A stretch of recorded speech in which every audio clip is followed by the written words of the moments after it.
Welcome back to Divinity, our original sin. And last time we saved the mother of this little boy over here and killed a few Venomwing Voidwoken.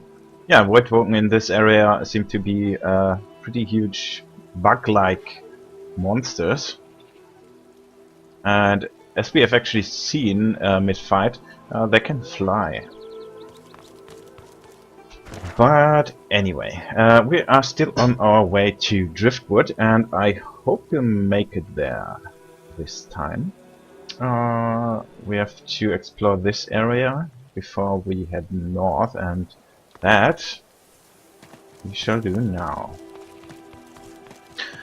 I did a little thinking, and I guess I will change my class, or the class of Lohse, drastically once I have access to Driftwood traders, because I'm really not happy about her current skill set.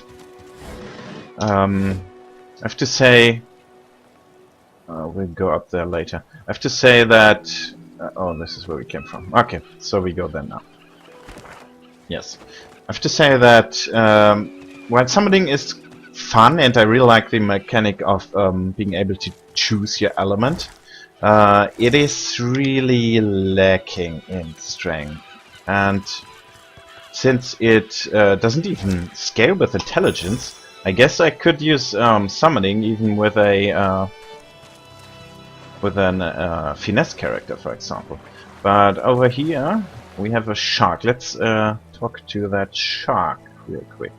A dying shark lies gasping on the sand, bleeding from the mouth and gills. It turns its dark and soulless eyes to you. Its bloody gills open in search of water, but find only air. Offer to drag it back into the water. It gasps in the air, struggling for the breath to speak. Its own blood froths at its mouth. No! Die here! Monsters in the water! Monsters in the deep! Remark that by its bloodstained teeth in the sea, it should have little to fear. Monsters bigger! More and more growing! Huh. Okay, so there also seem to be Voidwoken in the sea. We already encountered that huge Kraken monster in our very first, or in the second episode. In the first, in the prelogue, I'd call it, on the Meriwether anyway. Well, okay, if it don't want to go back into the sea, well, maybe offer to put it out of its misery. It looks at you with its cold, flat eyes as if to say, do what you will. Then it turns away and gets back to drowning in the bloody sunshine. Yeah, let's put it out of its misery.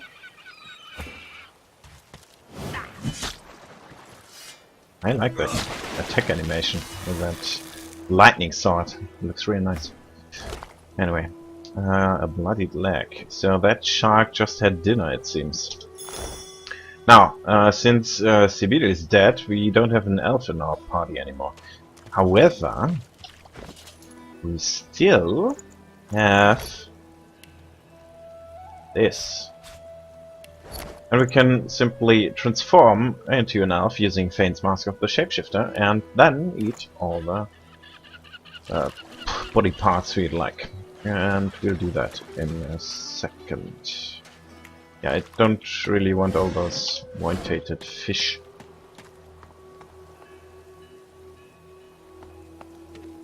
Let's see. Junk. Getting smelly. Character smelly. Nice. Oh, my tree trunk. And a crate. I always want to call it chests. No. And there's a horse. And here. Oh, there's crying. What's going on over here? A Voidwoken is fighting a sorcerer, it seems.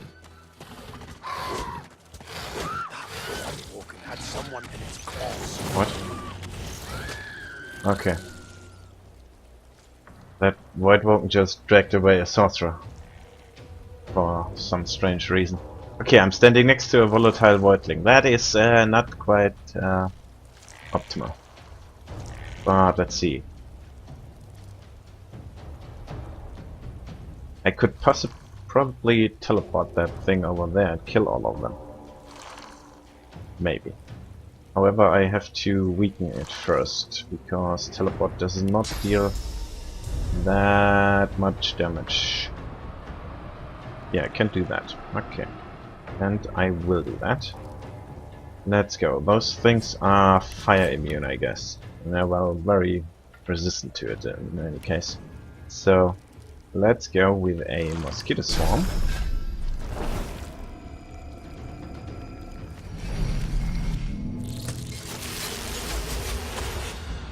That thing is bleeding necrofire.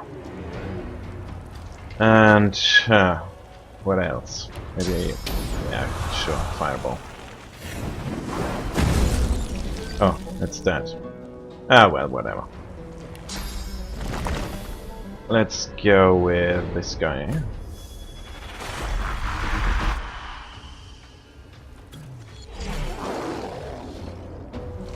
And this guy is next, right? Yeah, let's try to kill it. No, I can't kill it.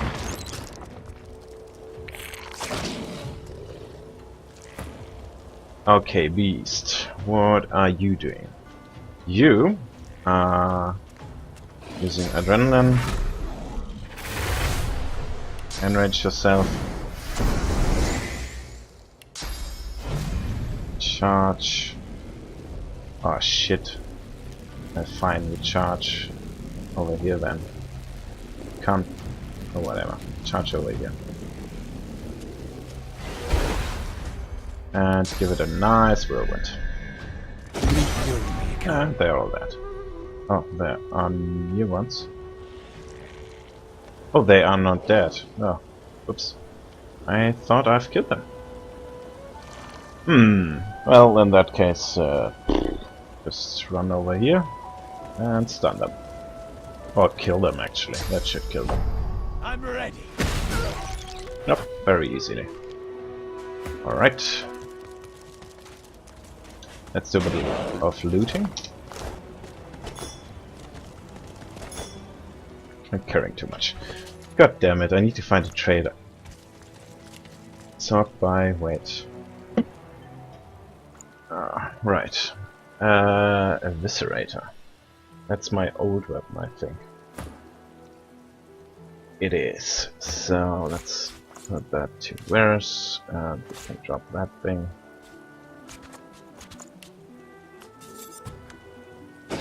Wow, that's really good actually.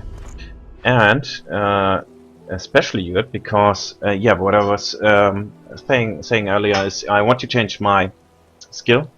And yeah, mages in general are very bad, or not very bad, but they are worse than physical characters in this game, because there is magical resistance, as you just saw. Those things had high resistance, for example, but there is no physical resistance. So, of course, physical damage dealers are in general superior to casters. So, I actually didn't. I wanted to try out some stuff I didn't do in my first playthrough, and yeah, I did try out summoning a lot and a little bit of necromancy, but yeah, it's not that special. And yeah, screw it. I will turn it into a archer, because archers are just simply the best class in the game, hands down. They are insanely strong. And insanely versatile due to the usable arrows, the elemental arrows. They can deal all kinds of damage, elemental damage if you want. They can apply all kinds of status effects and disables, and yeah, they have really high range, really high damage.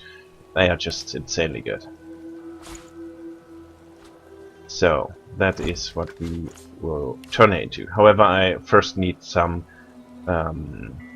finesse gear for that. So I will keep it like this until I have a good set of finesse armor.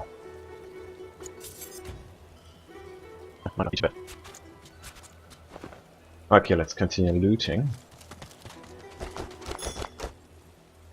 Anything over here? There's a shell, but I don't really need that much chance. A pearl, sure, I'd like a pearl. They're worth quite a lot. Alright, I guess we've explored everything down here. So let's check out that caravan over here. There's one dwarf still alive.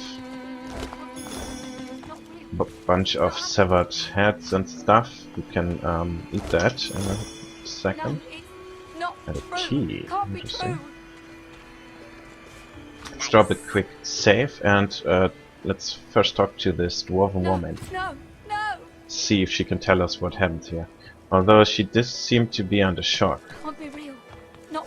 White as driftwood salt, the dwarf flinches at your approach, yet she holds a short, clean blade aloft. Her fierce stance can't hide the trembling of her fingers. Oh, it is Beast's portrait, so I guess Beast wants to talk to her. Back! Get back! I'll kill you, just like the rest of them. Shh, lass. I know you're all afraid. In times like these, I don't blame you. But I ain't out to hurt you. Now, why don't you take a few breaths and tell me what happened? Step back. Beast seems to know what he's doing. She slumps, all bravado draining from her. No. I've never seen anything like those beasts before. Are they gone? Voidwoken, you mean? Poor thing. No wonder you were scared. I'd be scared too. Those? Yes. Worst ones I've ever seen. Ripped through the Magisters. The dwarves. Dead.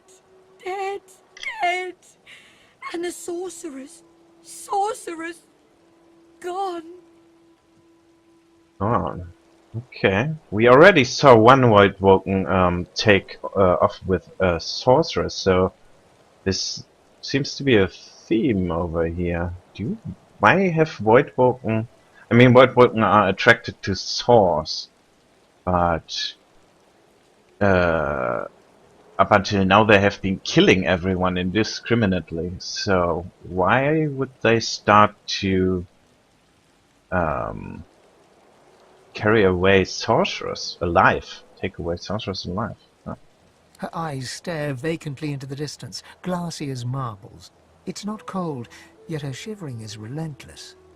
I don't know. Oh, Duna's beard.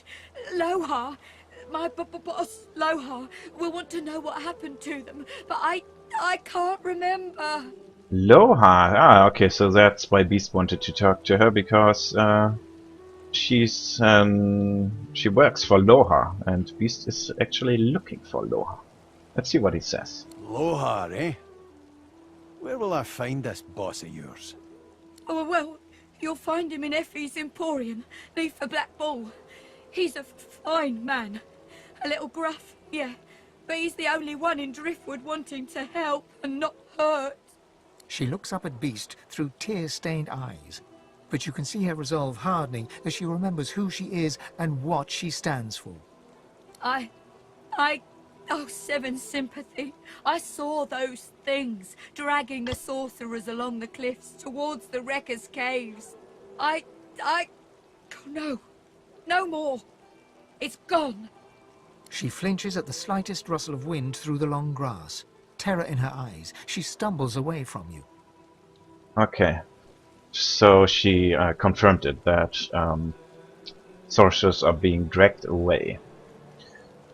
Very interesting. Okay, where does she run off to? Well, into the cliff and vanishes. Alright. Let's see, can we talk to Beast about what just happened? Not much of a landlubber, but sometimes I get no choice in the matter. Besides, there's business to take care of. Well, we can actually talk to him about what we saw in the Hall of Echoes. Ask what he makes of the gods, the tree and everything. I don't know. I've never been one for worshipping. I always figured if Duna really existed, he'd show himself. I mean, am I really supposed to ask some invisible dwarf in the sky to grant world peace? Or give me a pony? It sounded like a waste of time to me. But then he showed himself. He said he could help me free our people if I helped him. And I left with more questions than when I started. Ask Beast what he suggests you do next. Malady said this Meister lady's the key, so we follow her lead. Yeah, we'll do Beast that. pauses for a moment to consider whether he's forgotten anything important. I'd also appreciate it if we dealt with this Lohse fella. He's the key to unlocking this mess Justinia's made. Yeah, about the Queen. So, there's some things you ought to know about me. I'm sort of... kinda royalty. I mean, I never wore a crown. Not with diamonds in it, anyway. I once stuck a wreath on my head and... oh, sorry. I just started the whole tangent thing. Yeah, he already told us that Queen Justina is his cousin, I believe. Anyway, let's just get it out there. I'm a bastard. The literal kind. And the other kind. The royals weren't all great with me, and I weren't too great with them. To make an overlong story over short, I started the rebellion and got caught and exiled to an island prison. Like Fort Joy, but 10 times worse. I would have died there too, if one of Justinia's ships hadn't sailed so close. So, I kinda took it, and off I went. Cool, right? Yeah, pretty cool. And then I came upon the Victory. Nice ship. The royal sailors walked the plank as well as you could hope for. And that's where I found the notes. Right there in the open. Next to the manifest. Brought him along. What did the note say? Let's see how quick I can be. Queen Justinia's ordered some dwarf named Lohse to ambush a ship called the Peacemaker and take its cargo. Whatever's on it, she's using it against the rebels. She calls it Operation Downfall. Pretty ominous, eh? Ah, yeah, that's the letter we actually already read when we first met him. So, yeah, hoping to find this Lohse fellow and stop the Operation Downfall thing. And there you have it. Tangent-free. Mostly. Well, not mostly. A little. Okay, not at all. Okay, that's all he says about this. Let's check out the updated quest log. Yeah. And yeah, that's Tarkin's quest. We'll get to that later. Let's continue looting.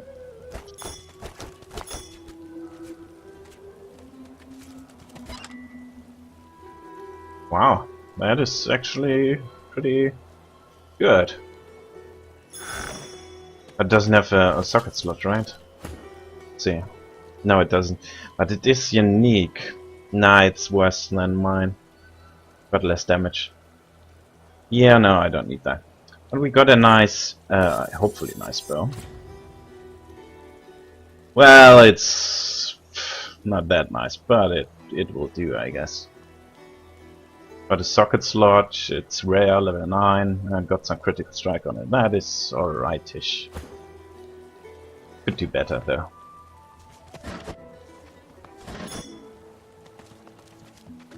It's just, if you got like these dead ends in the world, it is very likely that there's stuff buried there or hidden there, but no, I guess in this case, so there isn't.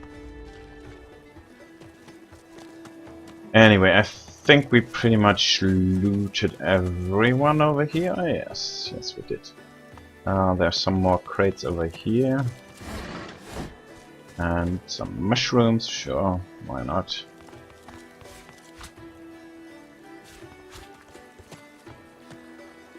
And that's it, yes. Over here we have a chicken farm, apparently. But before we go any further, let us see what all those body parts tell us. So let's put on the shapeshift mask and turn into an elf.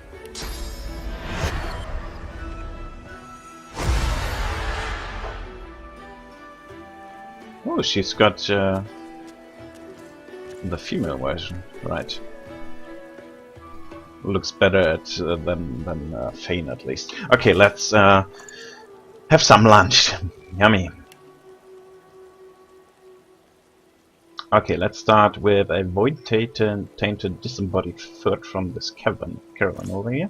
Collared by magisters in the far north, you were force-marched to this foreign land. A moment of hope as a grinning dwarf removes your source collar. Seconds later, Voidwoken death. A grinning dwarf removes your source collar? Ah. So, yeah, actually, let's consider this. The dwarf we met at the caravan was working for Lohse. And Lohse is a criminal, so he's probably not working together with the magisters, which throws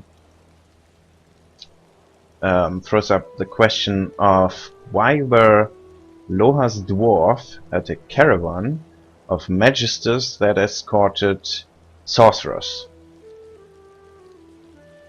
and why would they remove source collars of sorcerers?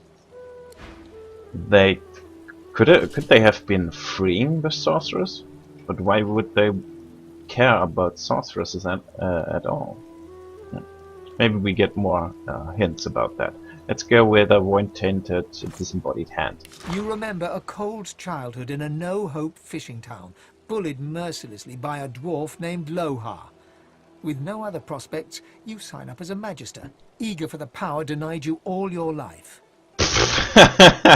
That's interesting. Okay, one of the magisters obviously was bullied by the same Lohse as a child, and yeah, now he was attacked by Lohse's goons. And a void-tainted severed head. Warm red wine flows down your throat. The languor of a tavern evening soothes you. Suddenly, shrieks rend the night. The magisters have come. Warm red blood flows down your face. Okay, that must have been a sorcerer that the magisters took. And a torso. Eloisa was the prettiest girl, not to others, but to you. Her luminous eyes shone brighter than the moon. The day you collared her for Fort Joy, you wept every tear you had. You never cried again. Oh, so one of the magisters was into one of the sorcerers, yet he still collared her. Ah. Well, magisters are assholes. Work, work, work. That's all there was in Driftwood for a dwarf like you. Until you got involved in the anti-magister resistance. Then, the work was still there, but also purpose. Purpose worth dying for. Ah, so there was a anti-magister resistance, possibly by the dwarf. So Lohse was actively working against the magisters for some reason. Interesting. But to what end? Yeah, maybe we'll find out. And a bloodied leg. A boy at swim. Your name is Joe. You're 9. You're brave. You're off to see your mum. A shadow moves below you. A jagged vice closes on your thigh and pulls you down. Water fills your lungs. Blood billows. Oh, that was the leg we took from the shark. So apparently the shark killed a little boy who was swimming. And we got a quest log update for that. Let's see. Hide and seek. A human limb found in the mouth of a dying shark near Driftwood bore the memories of a young boy. It seems he was attacked and devoured by the creature before it in turn died after washing ashore. Uh-oh. Maybe someone in Driftwood is missing a child. Well, we found parts of it at least. Let's see. A disembodied hand. From the dark, you stare up at the thin slivers of light visible between the floorboards. Shadows ripple across the slivers, accompanied by heavy footsteps. Magister footsteps. I don't know why, but this reminds me of like Holocaust stories of I don't know, Jews hiding in the basement or something, and maybe this whole Magister business even is a well, it is kind of like that. Well, it is pretty much exactly like that. I mean, the sorcerers are being drained and, well, pretty much killed by that process, so yeah. It is pretty much the same. Wood creaks above your head. One of them has paused. Your breath catches in your throat as you wait for him to move along. But the hatch is suddenly yanked open. Light floods you, blinding and accusatory. You hear only one gruffly barked word before the hands seize you. Gotcha! Fucking Magisters. Moving on, a bloodied leg. You stride past the chained sorcerers and climb onto the caravan without complaint. As you settle onto the bench, you offer Ralik's blessings to the Magister Guard. Was this a priest? Or something like that? He offers only a bleary-eyed stare of disinterest in return, before shoving the chained sorcerers aboard. As you watch them cower, you cannot help but feel annoyance. After all, don't they know they're going to be saved? Yeah, saved, right. Oh, I learned a spell from that. That's nice. Although Battlesome I don't really need. You twist your head around as the Magisters haul you away. Your wife and 2 boys stand in the doorway, helpless. You commit their faces to memory one last time. Wendy cries out something to you. You tell yourself it was, "I love you," or "We'll wait for you." But the truth is, you didn't catch it. The farm recedes from view behind you. Seems to have been a father on a farm, a farmer, that got dragged away by the Magisters. Alright, I think we are through with that stuff. Let's equip my helmet again. Turn back into Lohse. Drop a quick save and check out this. Let's check out this place before we go to the chicken farm. What do we have here? Cooking station, camp, and 2 pennybun mushrooms. What? This is the entrance to Driftwood. Okay, so we are almost there. What's that? An outhouse. The boy. Pitch. Oh, I didn't remember this boy. Must have overlooked him in my last playthrough. Let's see. Pitch, what do you tell us? The kid is whistling an off-key tune as he strolls about shiftily. He raises an eyebrow at your approach, but says nothing. Ask the kid what he's up to. Ain't up to out. Just looking for someone. Seen Ben Mesd. Yeah, the kid that if Ben Metz is dead. Ooh, Baron won't like that. Won't like that one little bit. The kid shoves his hands in his pockets and ambles off, resuming his tuneless whistling. I think I did found him in my first playthrough, just couldn't remember. Because, yeah, he's connected to Ifan's storyline, which we will not get into apparently, because he's dead. Be grateful that you don't feel the need. This is one of the few games that actually have like outhouses in them. I mean, if you look at like games like Skyrim or something, they don't have any outhouses at all. It's a nice touch, make the world a little bit more believable. Okay, so what do we have here? Bunch of chickens and let's see, an honey jar and a beehive, at which we can fill our honey jars.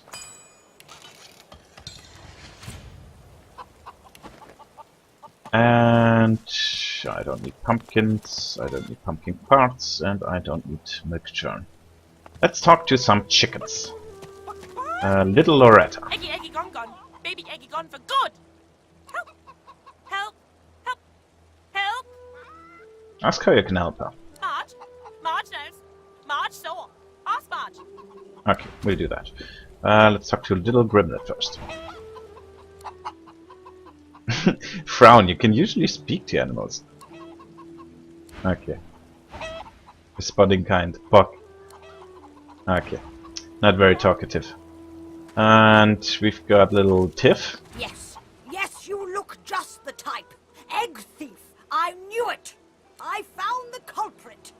Tell her you're no thief. Tell that to Big Marge, if you dare. Okay, so apparently some of the eggs have been stolen. Let's talk to little Grimlad too. Okay, maybe we did already talk to him. Little Wing.